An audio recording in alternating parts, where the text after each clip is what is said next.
that Kenya has had reservations with and withdrawn from on account not just of its obvious and inherent bias, but also of its unsuitability to resolve the dispute at hand.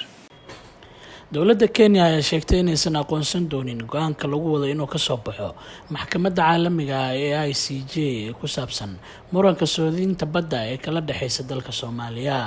Xogayaha joogtada ah ee wasaaradda arrimaha dibadda ee Kenya, Macharia Kamau, ayaa sheegay maalinimadii shalay ahayd in dowladda Kenya aysan u hoggaansami doonin go'aanka ka soo bixi doona maxkamadda caalamiga ah ee ICJ. maxkamadda ICJ ayaa lagu wadaa inay go'aankeeda soo saarto maalinta Talaadada ah ee nagu soo fool kale ee bishanu ku beegan tahay 12 bisha 10aad sanadatan aanu ku guda jirno. Kenya ayaa marsii horeysay ee sanadkan isaga baxday dhageysiga kiiska dacwadda badda ee maxkamadda ICJ.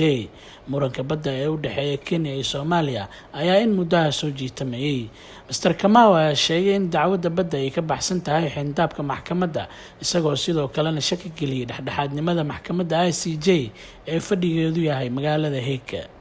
dacwadan oo ay Soomaaliya geysay maxkamadda ayuu ku tilmaamay isku day ay Muqdisho ku doonayso inay ku xadgudubto madaxbannaanida dhuleed ee dalka Kenya, taasi oo soo bilowday 1969. waa muhiim in qof kasta oo Kenyan ah uu fahmo in qatarta ku soo fool leh madaxbannaanida dhuleed aysan ahayn mid qayaxan, ayuu si toos ah u yiri Mr. Macharia.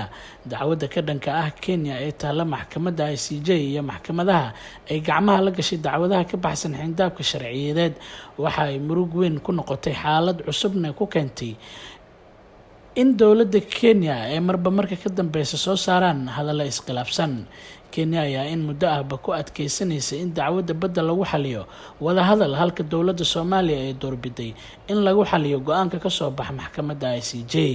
Cabdiraxmaan Atore, 5TV, Nairobi.